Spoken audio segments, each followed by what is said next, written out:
고급반 수업을 하는 학생 여러분, 지난 한 주간 동안도 잘 지내셨나요? 날씨가 제법 쌀쌀하더니 또 이번 주에는 아주 따뜻하네요. 자, 오늘은 제13과 해도 되는 것, 하면 안 되는 것, 이러한 제목을 가지고 또 수업을 해보도록 하겠습니다. 오늘 배울 학습 내용의 순서는 이렇습니다.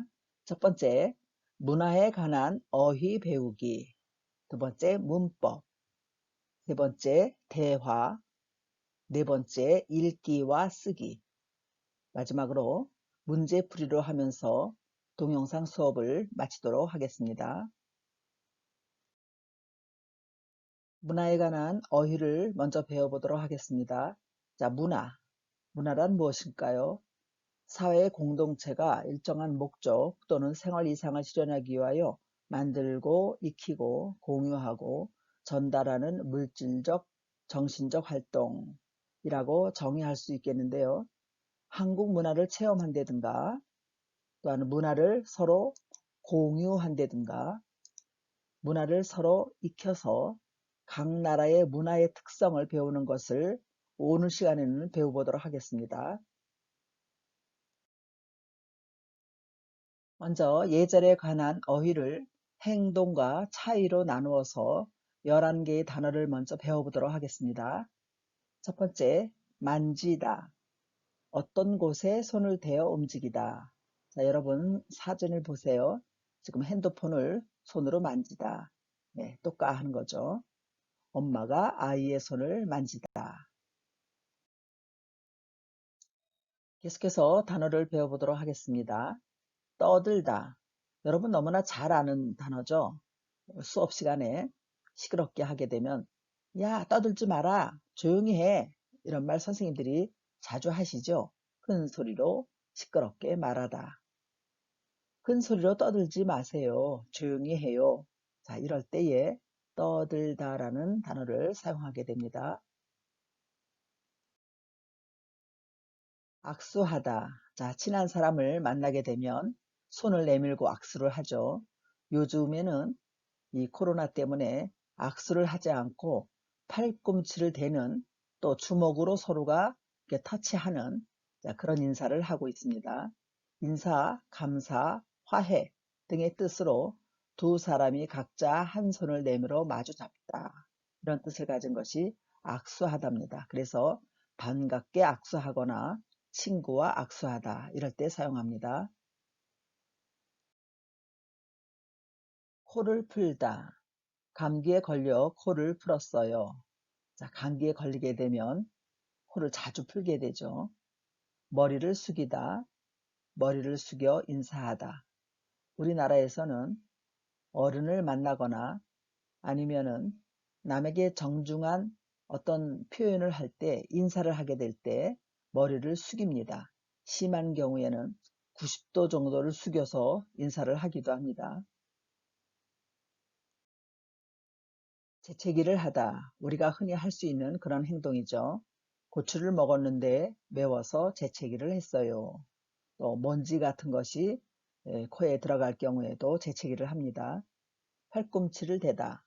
팔꿈치를 대고 팔씨름을 했어요.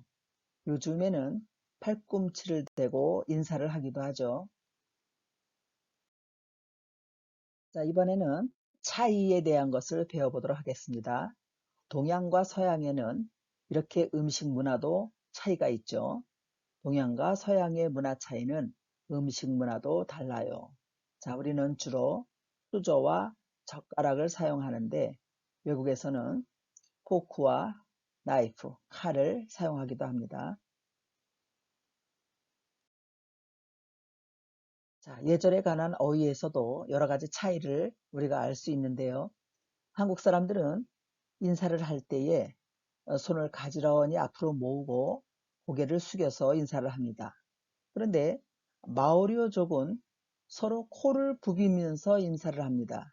이것이 예의입니다. 그 나라에. 그래서 인사를 할 때에도 우리는 안녕하세요, 안녕하십니까 이렇게 정중히 고개를 숙여 인사를 하는데 또 외국에서는 뭐 하이, 오이 이렇게 인사를 하죠. 옆에 그림을 보면은 우리 브라질에서는 서로 껴안습니다. 아브라스 하죠. 그런데 이게 너무나 우리는 익숙하지가 않아서 좀 어색할 때가 너무 많습니다. 동양과 서양의 문화 차이는 예절 방식도 달라요. 지금까지 예절에 대한 또 문화의 차이에 대한 여러 가지 단어를 배워봤고요. 이제 문법 시간인데 오늘 배운 문법은 첫 번째, 니은가 보다. 어떤 사실이나 상황으로 미루어 그런 것 같다고 추측하는 의미를 나타낸다. 형용사나 명사는 이다와 결합한다. 형용사에 받침이 있으면 은가 보다, 그래서 좋다, 좋은가 보다.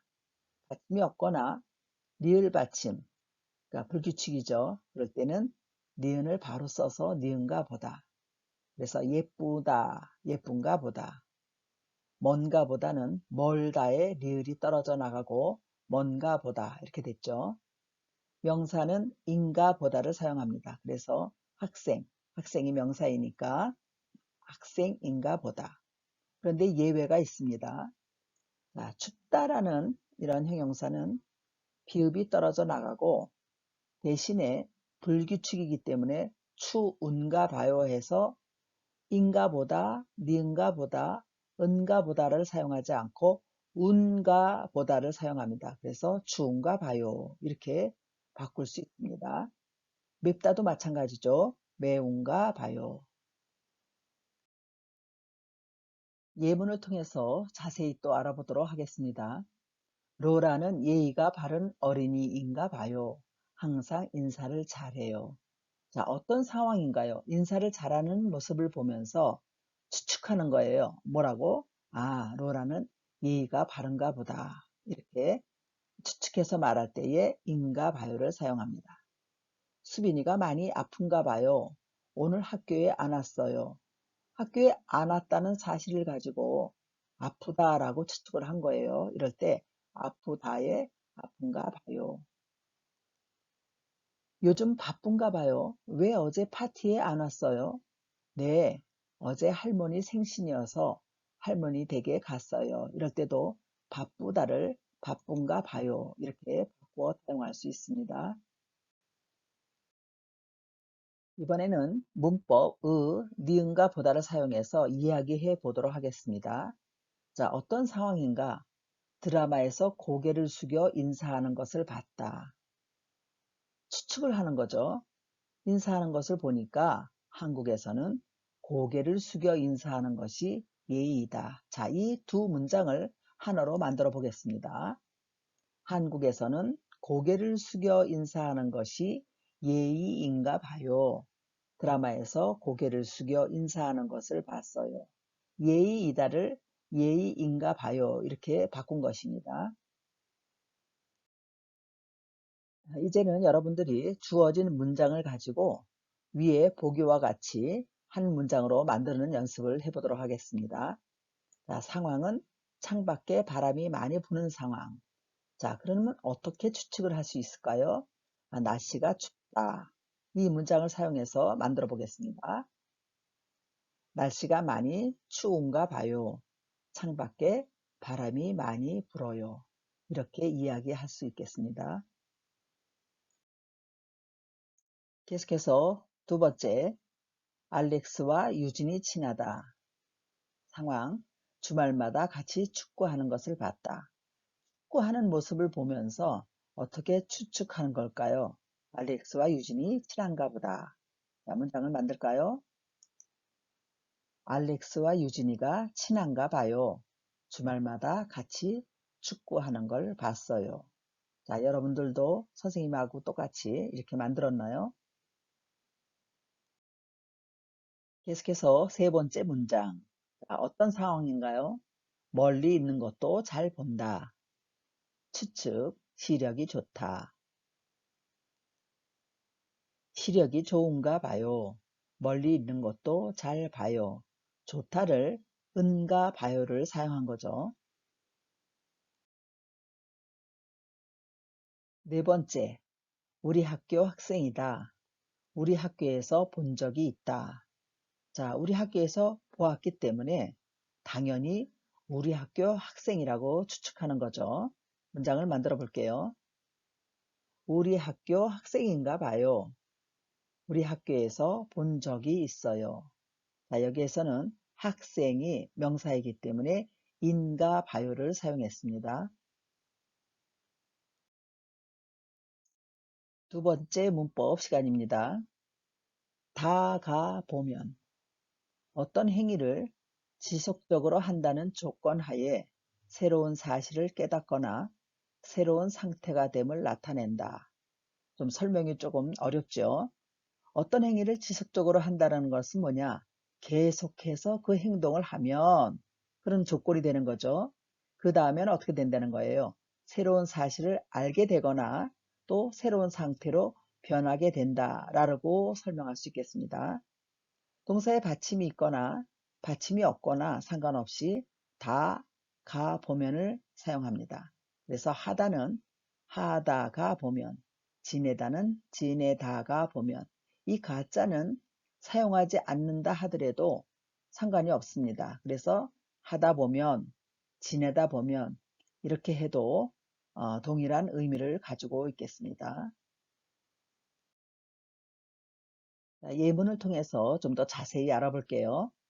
한국 사람들을 자주 만나다 보면 문화도 배울 수 있을 거예요. 자, 한국 사람들을 자주 만난다는 것을 계속 행동을 하게 되면 그 다음에 어떤 상황으로 바뀌는 거예요? 한국 문화도 배울 수 있다라고 얘기하는 거죠. 한국 영화를 많이 보다 보면 한국어 실력이 늘 거예요. 자, 한국 영화를 계속해서 많이 보게 되면 한국어 실력이 는다라고 말하는 거죠. 한국어는 말하기는 쉬운데 읽기는 너무 어려워요. 그래도 한국어 책을 자주 읽다 보면 익숙해질 거예요. 자, 읽는 행위를 많이 하다 보면, 계속해서 하다 보면 이제 익숙해진다. 그런 뜻이겠죠.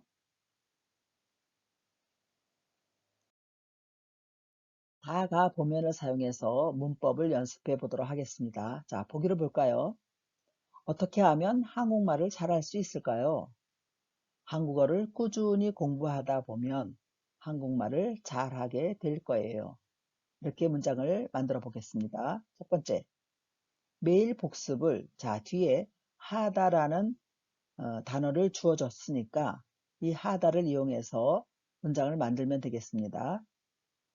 매일 복습을, 그렇죠, 하다 보면 시험을 잘 보게 될 거예요. 두 번째, 한국 노래를 자주 듣다를 사용합니다. 그렇죠. 듣다 보면. 마지막으로 음식을 자주 만들다 보면 요리를 잘하게 될 거예요.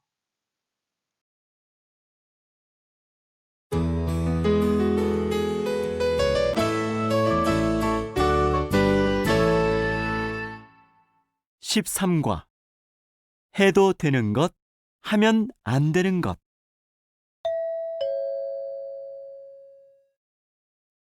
로라야, 안 돼. 어? 뭐가 안 돼? 이름을 빨간색으로 쓰면 안 돼.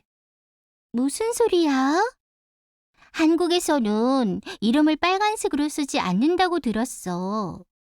한글로 이름을 쓰는 거니까 다른 색으로 쓰는 게 좋지 않을까? 그래? 나는 그런 이야기 처음 들어봐. 그런데 왜 안 돼? 한국에서는 죽은 사람 이름을 빨간색으로 썼대. 그래서 살아있는 사람 이름을 빨간색으로 쓰면 안 좋다고 생각하나 봐. 그렇구나. 서양에서 13을 안 좋게 생각하는 거랑 비슷하다. 음, 죽음과 관련된 것을 안 좋다고 생각하는 것은 다 비슷한가 봐. 이런 얘기를 듣다 보면 나라는 달라도 사람들 생각은 비슷한 것 같아. 그래, 맞아.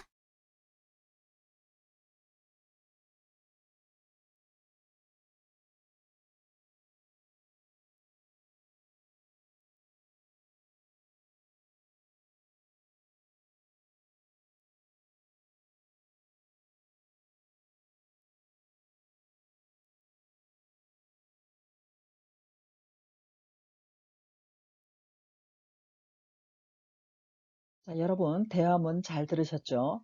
네, 대화문대를 풀어보도록 하겠습니다. 한국 사람들은 왜 이름을 빨간색으로 쓰면 안 된다고 할까요? 이유가 있죠. 빨간색은 죽은 사람의 이름을 적는 것이니까. 서양에서는 무슨 숫자를 좋아하지 않나요? 13이라는 숫자죠. 동양이나 서양이 공통적으로 무엇과 관련된 것을 좋아하지 않나요? 죽음입니다. 이번에는 그림을 먼저 보면서 예문을 만들어 보도록 하겠습니다. 가다 보면을 사용하는 겁니다. 첫 번째, 길을 가다 보면 도서관이 보여요. 자, 이런 식으로 2번도 해보겠습니다. 매일 복습을 하다 보면 시험을 잘 볼 거예요. 문화의 차이가 얼마나 다른지 읽기와 쓰기를 공부해 보도록 하겠습니다. 선생님이 천천히 읽어볼게요. 축하할 일이 있거나 기념할 일이 있을 때 사람들은 선물을 준다. 또 다른 나라를 여행하다 보면 고마운 사람들에게 선물을 줄 일이 생기기도 한다. 그런데 나라에 따라 선물의 의미가 달라서 피해야 하는 것이 있다. 피해야 하는 선물을 기억해서 기분 좋은 선물을 준비해 보자. 자, 한국입니다. 한국에서는 칼이나 가위와 같이 무엇을 자를 때 사용하는 물건은 선물하지 않는다. 칼이나 가위를 선물하면 더 이상 친구로 지내고 싶지 않은가 보다고 받는 사람이 오해할 수 있다. 그래서 다른 사람에게 칼을 줄 일이 있을 때에는 약간의 돈을 받고 주는데 이것은 선물이 아니라 물건을 판다는 의미이다. 이번에는 중국입니다. 중국 국기가 나왔죠. 중국에서는 시계를 선물하지 않는다. 시계의 발음이 끝을 의미하는 단어와 발음이 같아서 시계는 죽음을 뜻한다고 생각하기 때문이다. 또 우산도 흩어진다는 의미의 단어와 발음이 같아서 이별을 뜻하고 과일 중에 배도 이별을 의미하는 단어와 발음이 같기 때문에 피하는 것이 좋다. 프랑스입니다. 프랑스에서는 카네이션을 선물하지 않는다. 카네이션은 장례식장에서 사용하는 꽃이기 때문이다. 그리고 유럽에서는 꽃을 선물할 때 홀수로만 한다. 그러나 13송이는 피해야 한다. 읽기의 내용을 기억하면서 문제를 풀어보도록 하겠습니다. 이 글의 제목으로 알맞은 것을 고르세요. 첫 번째, 나라별로 피해야 하는 선물. 두 번째, 나라별로 피해야 하는 색깔. 세 번째, 나라별로 피해야 하는 숫자. 자, 어떤 것이 제목으로 어울릴까요? 그렇습니다. 나라별로 피해야 하는 선물. 두 번째, 이 글의 내용으로 틀린 것을 고르세요. 한국에서는 칼을 선물하지 않는다. 유럽에서 꽃을 선물할 때는 13송이만 피하면 된다. 중국에서는 의미가 안 좋은 단어와 발음이 같은 물건을 선물하지 않는다. 이 중에서 읽기의 내용과 틀린 것을 고르시면 됩니다.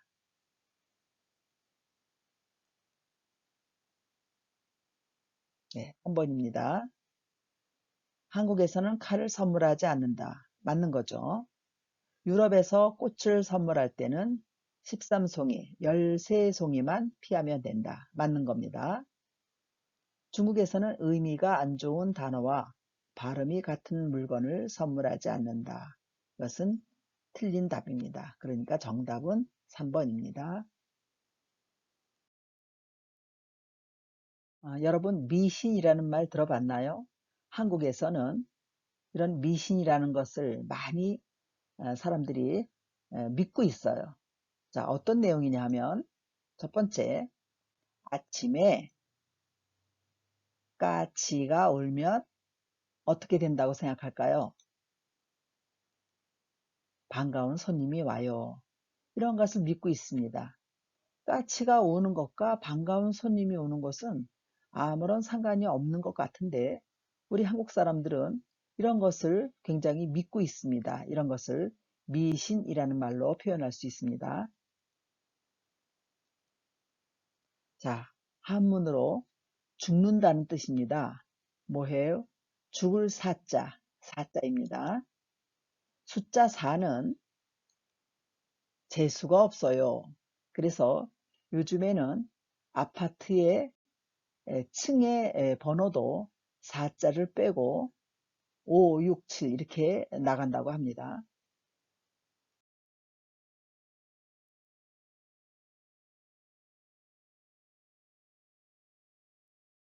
또 재미난 것을 또 배워보도록 하겠습니다. 밤에 손톱을 깎으면 어떻다고요? 쥐가 와서 먹는데요. 그래서 밤에 손톱을 자르면은 엄마나 할머니들이 못하게 하십니다. 자, 이름. 아까 우리 읽기에서 배웠죠? 빨간색으로 이름을 쓰면 어떻다고요? 그 사람이 죽는데요. 그래서 지금도 이름을 쓸 때에는 빨간색 펜으로 쓰지 않습니다.